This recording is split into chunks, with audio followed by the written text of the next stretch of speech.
A lot of the things we recognize and celebrate are quantifiable. Now, often the reason we choose to celebrate that particular achievement is because it's quantifiable.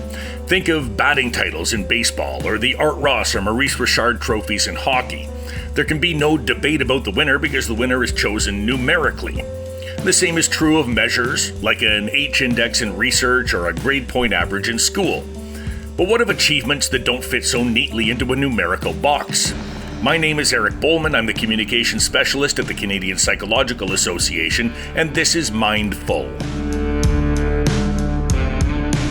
Recognizing excellence is something that happens all over the place all the time. I happen to be the reigning employee of the month for 228 straight months now at Rogers Radio in Ottawa because I earned the award in the summer of 2006 and apparently broke the system such that it was discontinued.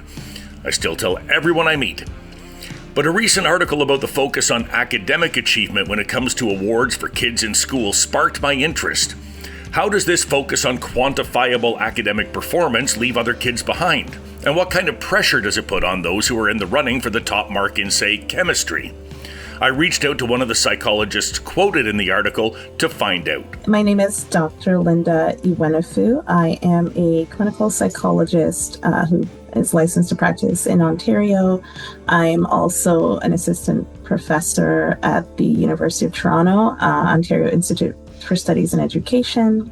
And, so I teach, I do research, I engage in a lot of different ways with community. Those are the things that keep me happy. I'm also a mother to many young ones, and that keeps me busy as well. And it's the young ones that we're going to talk about today a little bit. Not yours specifically, I suppose, but young kids, school, and, does your research center a lot around younger kids in education? It does. So as a clinical child psychologist, I not only work in practice with young children, but I also do a lot of research that is centered on children and youth and families, right? And understanding, their journeys through education, the various factors that impact on their educational trajectories. My particular area of research is, looking at sort of the lens of equity and kind of and various factors that impact, students' access and inclusion and, all those various factors that come to bear on their pathways to being successful and doing well in school. Yeah. And I think it was that lens that interested me in this subject in the first place. We talk a lot about equity when it comes to things like job interviews and the way that we conduct those and how we can, change some of the questionnaires there to make it more inclusive for people who may not have this background or that background. And now the article that I read where you were quoted was talking about kids in school and how we need to move away from this idea of rewarding only those who have academic excellence and how the marks and the grades tend to be the only thing that gets rewarded on that level, and that we need to do something a little bit different. Now, are we looking at that sort of the same way? Is that something that is excluding a lot of students because of the way that the system is structured? Yeah, it's a really important question. And I didn't even realize that this was such a hot topic of interest to many, across the country since that article came out. I think that, when we all think about awards, right, a lot of the times we think about achievement, right, achieving some sort of, and usually it's academic achievement. And we do certainly run the risk of having a very, very narrow focus when we do that, right? And what happens when we have a narrow focus? It means that some people are left out, right? And we're not getting a fulsome picture when our awards, our recognition systems really only prioritize or focus on a particular area or aspect. And this is something that's really important to think about, and especially when we're talking about young people, children who are in early stages of schooling, where they're still developing, they're still growing, and there's so much that goes into development, right, that we don't want to leave out. And so it's important to think about these awards and, ask ourselves critically, what is it that we are really rewarding? And, is it as inclusive as it could be? Are we considering all the various facets that we need to when it comes to thinking about success, not only academically, but in life? Interesting that you said that you didn't realize how, interesting this would be and the discussion that it sparked. I didn't either. When I reached out to you, I thought, oh, that's interesting. And I was looking at it from that lens. And then, yeah, there was an email thread that was just going on and on and on about people chiming in, super interested in this topic. So, I mean, has this been something that people have been thinking about for a long time? Is this something that's sort of been germinating in the background and this was finally a time where someone gave voice to it? I think it might be more the latter. I mean, I don't think that, it's always forefront in our minds, especially when we think about issues of equity and inclusion.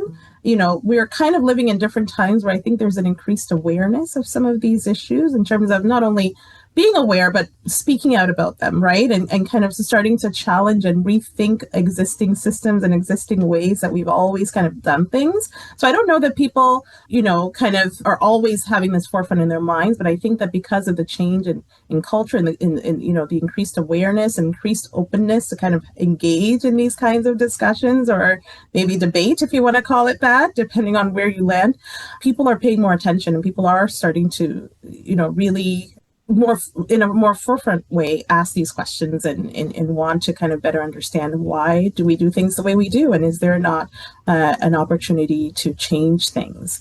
So that's that's what I think has really gotten people engaged in this, and people are wondering, because we've all gone to school, right? We've all gone through, at least most of us have gone through some sort of formal schooling where the process was that, there usually was some sort of award ceremony or some kind of recognition event that usually happened towards the end of an academic year, right? And so we've all, I think, encountered this on a personal level where we either received awards or we witnessed our peers or, receiving awards, or we were part of that in some way. So this is usually part of all of us in terms of how we come and navigate through educational systems and come out. And so the idea that we should start now to really think about it, I think is something that, impacts all of us. And so there's an interest, I think, across the board. Speaking of us all having been students at one time, it's been quite a while since I was one, but I don't remember there being academic awards at any stage of my schooling up until high school. And even then, it was only the graduating class that would receive awards for various things and, the highest mark in physics or calculus or whatever it might be.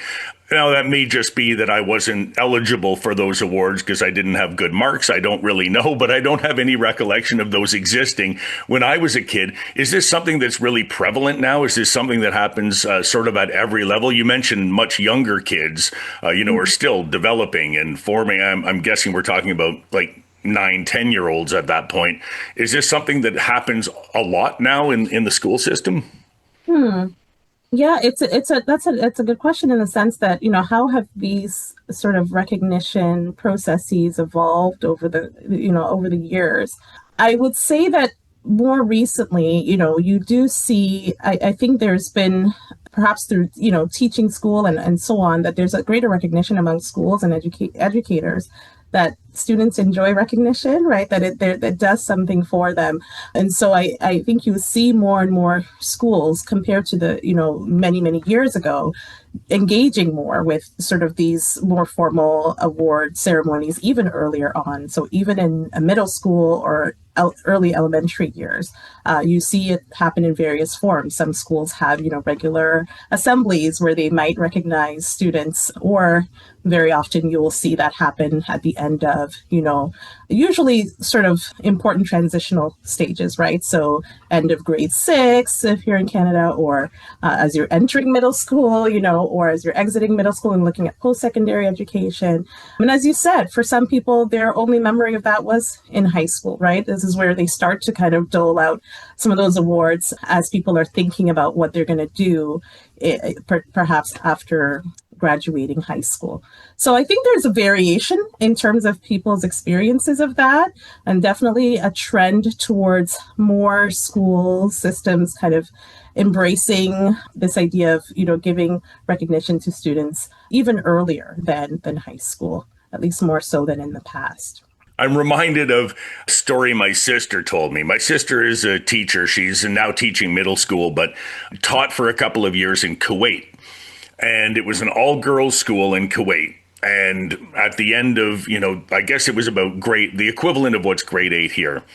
And at the end of the school year, they had something in the neighborhood of 9 valedictorians. And all the girls who were valedictorians were in some way connected to the royal family. Right? It had nothing to do with their actual achievements or their successes or anything. It was a very political process. And I'm wondering, is that part of the issue here? Is it sort of a favoritism thing? Or is it the focus on academic success specifically that worries you? That's a good one. I think it's a bit of both, Eric. I think so. There's the issue of, traditionally there's this huge value placed on academics, right? You see students stressing about, making sure that they get good grades. Parents, certainly reinforce that and so on, and teachers and schools. And so, there's a sense that we go to school to do well, get high grades, right? And sort of this very competitive environment and come out on top and do the best you can. So there's always, I think, been this prioritizing of grades. And what tends to happen is that, again, when we have a very narrow focus, that means that we're kind of paying attention to a very narrow trait or skill or talent, if you will, that will, there's only certain people within a group that might be in that top percent, right? And so what happens to the rest of the students? So if there's only a few that end up in that top percent, that typically means that those few, if our priority is to reward grades, right, and the top percent of grades is a small minority, then that small minority tends to be the same students who will continue to get those awards, especially if they get multiple awards over time or even cumulatively at the end of a particular grade.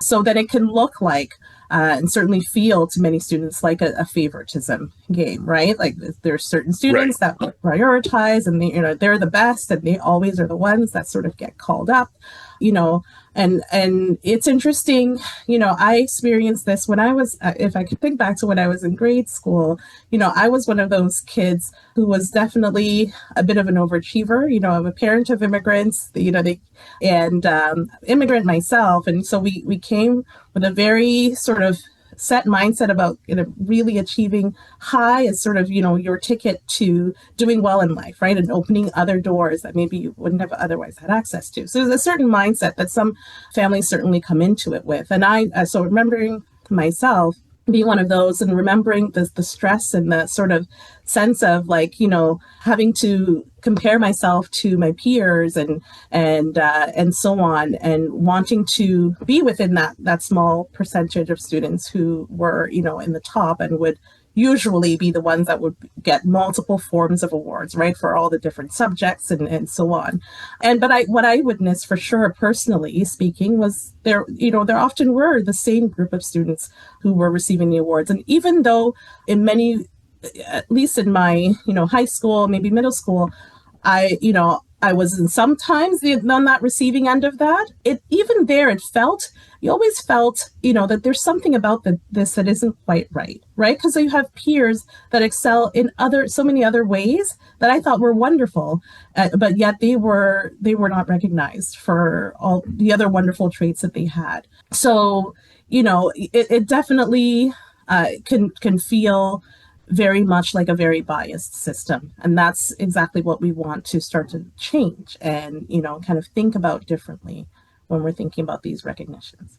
Right. And you mentioned coming from a family that really valued this sort of achievement and that. And I remember, when I was in high school, I was in that group of students as well. And, there were 7 or 8 of us maybe that could have won some of these awards. And, I was always surprised when I did get one. Oh, okay. Right. Because I didn't put that kind of pressure on myself. But I found a lot of my, my cohort of fellow students really did get that pressure and got it a lot from their family. I remember, one kid being quite devastated that he got 97 on his algebra exam because it wasn't going to put him in the top. He wasn't going to win the award and his parents were going to be disappointed. And I'm going like, I can't fathom a world where your parent would be disappointed with a 97, but this was the pressure that they, I don't know if they put it on him or he put it on himself. Is this one of the things that we're trying to avoid? Is that kind of pressure? And if so, are we talking about expanding the award system so that others can get more, or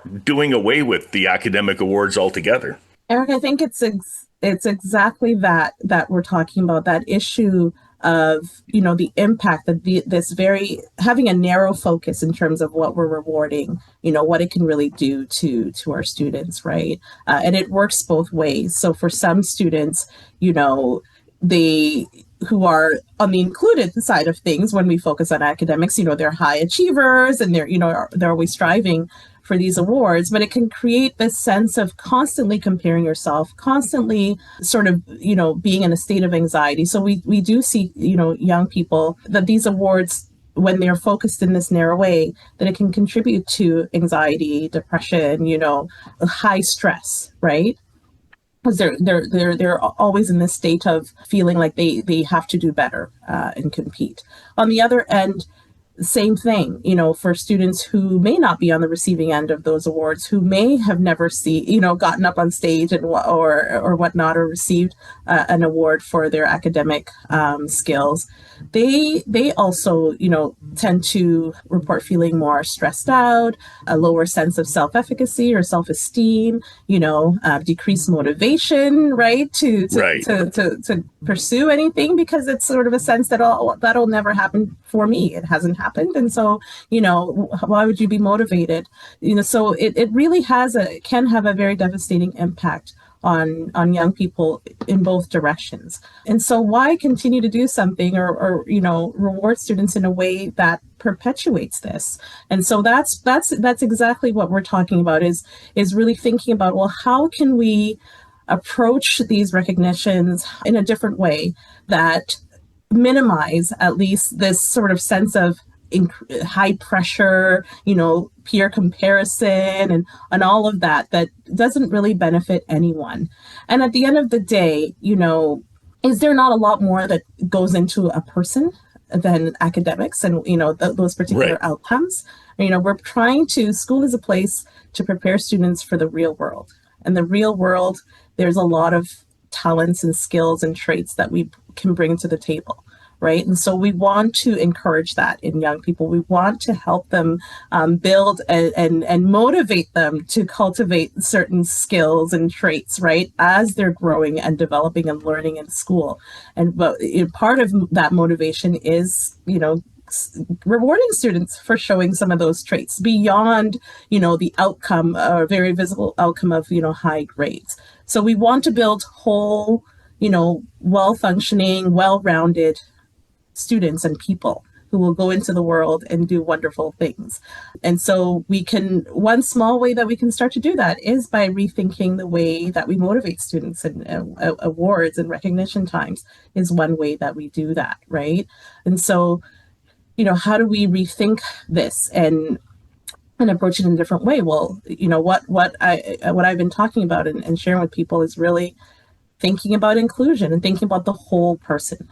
There are so many traits that we can reward and recognize in students, right? There are students who come to school and they are those students who are always looking out for their peers, who are supporting the person who's down or standing up for others and things like that. Why don't we reward those students who really are very, strong at doing that, right? It's a skill. It's a wonderful trait to have that not everyone has. What about the students who are real leaders in the school? Maybe they take up various leadership positions. Perhaps they support a lot of peer initiatives, things like that, or they're very engaged in school activities. We should reward things like that. What about personal traits, like students who have, experience certain difficult adversities or challenges in their time of being in school. It might be a particular situation, it might be something more long-standing that they're going through, but that they have, a challenge of some sort that they had to overcome. And they might have done a really wonderful job at overcoming that challenge, right? Should we not recognize their effort, their perseverance, their grit in doing that, right? So there's so much that students are people that they bring to the table, they bring to school, and we want to cultivate those wonderful traits, not just focus on a very narrow, singular sort of aspect. And it's beyond the academics. I do see that sometimes there is a rewarding of sports and sportsmanship and those kinds of things too. But again, those are really very much outcome based, right? So we see someone who's always, sort of winning for the basketball team or whatever. And that's great. But again, still a very narrow group. I think schools have tried to do that by including those sports awards and having those kinds of things. But what about other forms of creativity that students can bring beyond the subjects maybe that address that? Some schools may have a music award and an arts award and things like that. But there's other kinds of forms of creativity that we can also reward. So it's just getting to those finer traits and kind of and paying attention to the unique skills and value, qualities that students are bringing. I remember my high school had athletic awards as well. And so, we compete for those also. But I also remember when I graduated, the, graduating class, would be voted on various awards for their own class, which were the most likely to succeed. But also there were a lot of fun ones, right? Like most likely to become the mayor of a small town in northern Canada, or most likely to end up on TV. I think I won the most likely to have, a flash in the pan, one hit wonder, a song as a musician, or, like things like this that, most likely to build your own house with your own hands kind of thing. And those were sort of the things that we actually talked about and really had fun with, rather than, the actual awards that, you get on the stage when you go across the stage and that kind of thing, right? Because those are the real life things, right? Those are the awards or recognitions that say something about who you are beyond sort of, just what you were doing every day in school in terms of academics. It's interesting that you remember that. I remember too, the awards that we had. I think we called it our yearbook awards, where we would kind of vote on different people and what would be the best award to give each person in the graduating class. And I remember mine was like the best, most likely to have the best hairstyle or something for prom. It was something silly, but it's something that you remember. I have remembered it to this day. And so, but I think that says something, right, about, both the fact that I think it's interesting that our peers, we work together to kind of think about, what did we want to recognize in our fellow peers? So creating that and kind of crafting that and taking some ownership into that, providing that recognition to our peers was a big important part, I think, of remembering that. And also just the fact that we were able to recognize, parts of people that that are not always visible, that we can't always sort of measure with our traditional metrics. Right. And so, somebody who's most likely to, start a political campaign and change the world or whatever, there might not be something that, at least as we traditionally do things, that we might be able to quantify that in some way. But if we start to think about these awards differently, maybe that will encourage us to think about, well, what goes into being the kind of person that would change the world? What are some of those traits that person has, and how can we start to create criteria for even those kinds of awards? I mean, I guess that's the big question, right? Is how do we do that? How would we go about it? I'm quite conscious of this idea that the yearbook awards and that kind of thing that are peer decided upon and that your peers create and then that they vote upon. I mean, that still remains a popularity contest in many ways, right? And, the people that we like, we're going to find a way to honor those people and that kind of thing, which isn't necessarily ideal for younger kids and that kind of thing, right? So, I mean, do you have any sort of idea of a blueprint or a way to start doing this, where schools might be able to recognize some of those less quantifiable qualities?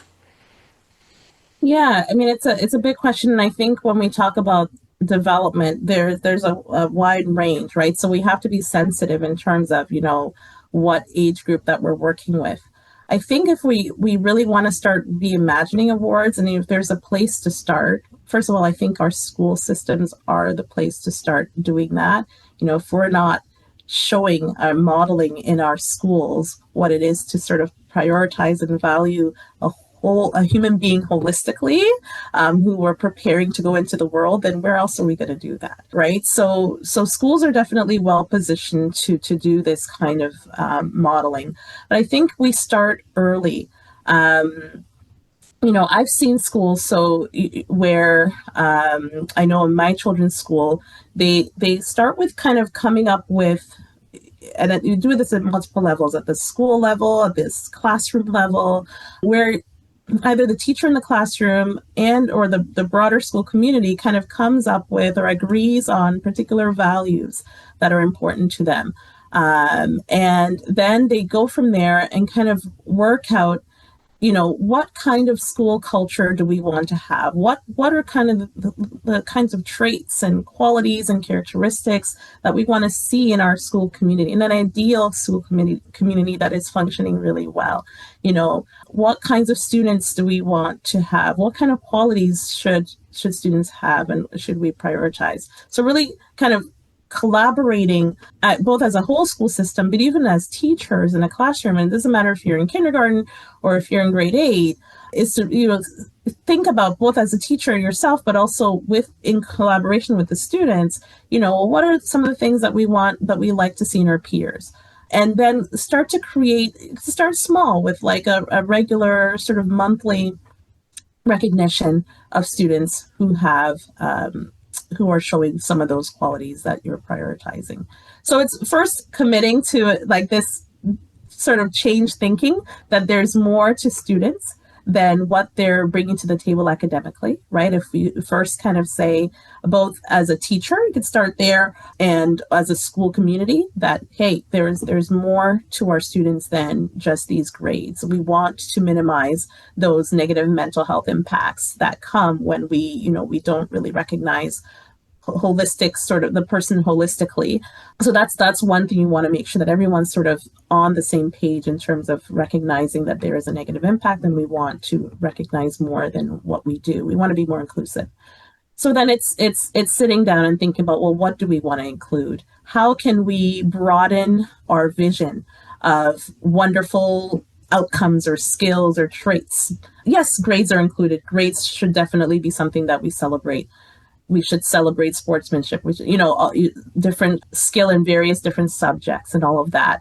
But then what else beyond that? What else that goes into our students in terms of who they are that we want to help to craft, right? And so I think the collaboration and kind of coming up with that, the mindset shift, having those assemblies in the school where we talk about, hey, we want to make this a project where we create and craft together new values. We want to have monthly, recognition for different skills or traits. I think all of that helps to start to foster that change, and then hopefully that trickles further into when we do our more traditional awards, and we kind of think about, what is the finale? How do we kind of recognize qualities over time that our students have shown?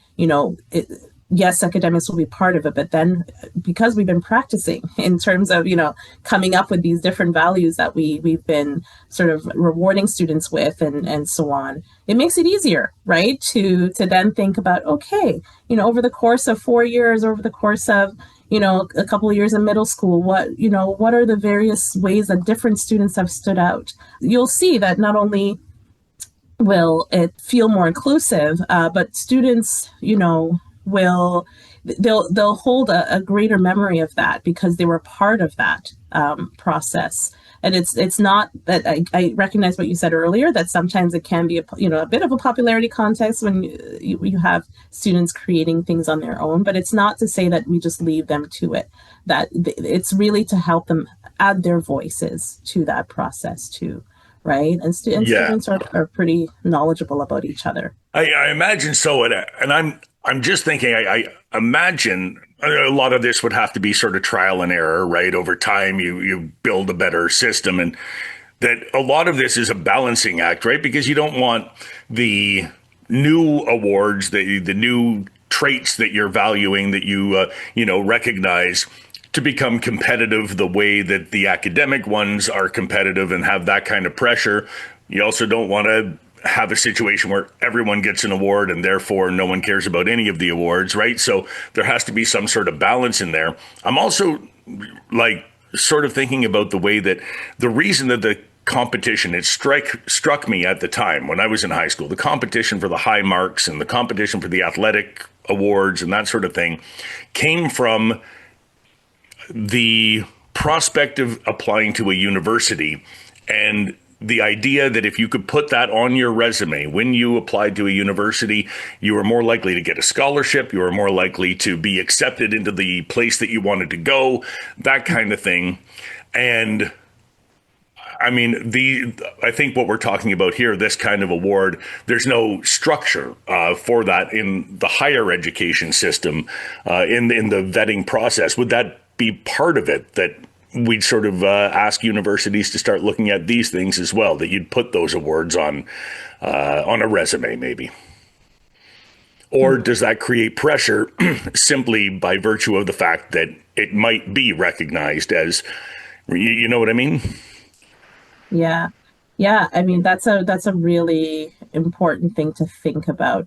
Listen, I always say I'm a realist, right? In this, when we go out, part of the reason why students prioritize these academic achievements and so on, and getting these awards, is because they know that especially they're striving for higher education, for example, that those grades are going to matter, that those awards and recognitions are valued, right, in higher education, which in itself can be certainly criticized for being a system that's certainly very often, grades and achievement, traditional metrics are the thing that matter the most, especially when you're at the gates looking to enter, Right. right? Yeah.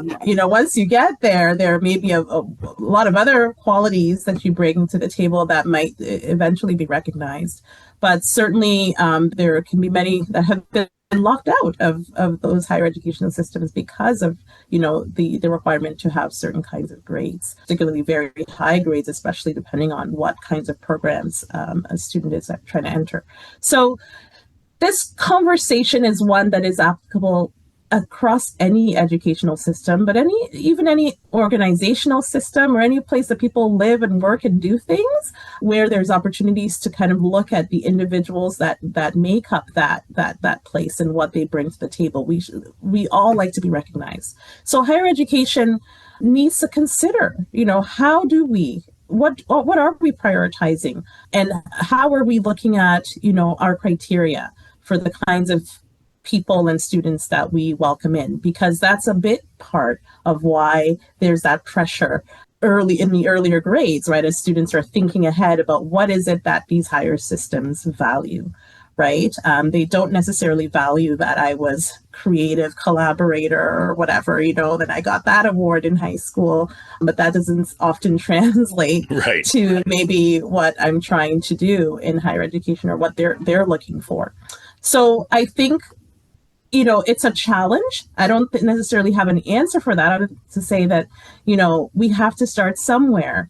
If we can start at least earlier on in our middle schools, in our high schools, and change the culture of what we prioritize, what we put on paper as a certificate or an award.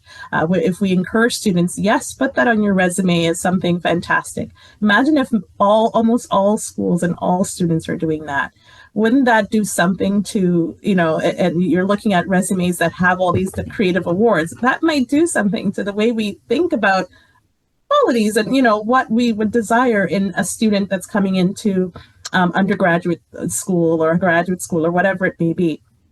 Right. Right. So as someone who is a faculty member in a higher learning institution, I would love to see that change. I'd love to see CVs or, curriculum vitae that come with all kinds of variety of recognitions. I think they mean something. But if we can start that culture shift early on, then maybe, we'll start to make a dent into what is happening in higher education, which really does need a reform, I think, in terms of shifting their idea of what we include in terms of what awards and recognitions matter most. I think Yeah. that was part of your question. I don't know if I answered all of it, Well, but my question was really all over the place, and I just threw everything at the wall at once. So yes, I'm thinking too, though, even for the students who really have no desire to pursue higher education and want to go on to do something else, putting, a creative collaboration award on a resume should make you a more desirable job candidate as well, right? Like that has to be something that any workplace would value. it should, exactly. And that's why I say that it matters for all various different contexts, right? So if we can start at schools and kind of rethink this, then maybe when someone is applying for a job somewhere that, people start to think differently as they see these other forms of recognition coming through. It may be a very optimistic view, but I think that we really, our awards, we should think about, how do we value how people show up in the world, right? Because at the end of the day, children are in school, we're preparing them for that world, a world where we know that diversity is going to be a strength, right? That if we have teams of people who bring their wonderful different strengths, someone who is quiet but very pensive and intelligence, and someone who is outspoken and driven, and people who are creatively minded and so on, we all bring those wonderful qualities together, we create wonderful things in the world, right? And so we want to just cultivate that. And so I'm an optimist, and I think that if we start early in education and start to think about it differently, we're going to push, other institutions, higher learning, other contexts like workplaces and so on, or organizations that we navigate and work with, to change their cultures too, and change their mindsets in terms of, hey, what do we value? How are we creating well-rounded human beings, or valuing and sort of rewarding people for showing up in the world in multitude of ways that contribute to our society. Thank you for showing up here to do this interview with me and for your time today. Dr. Linda Iwenofu, I appreciate you doing this. Thank you so much, Eric. It's been a pleasure to chat with you. I have sitting on my table right now a medal that my dad received when he was at Rivers High School. It's from the Rolling River School District in rural Manitoba, where he was the recipient of a medal for having the highest grades in the district in grade 11 chemistry. He was cleaning out some old things last week, and he gave me that along with a Rolly Miles CFL trading card from the same era.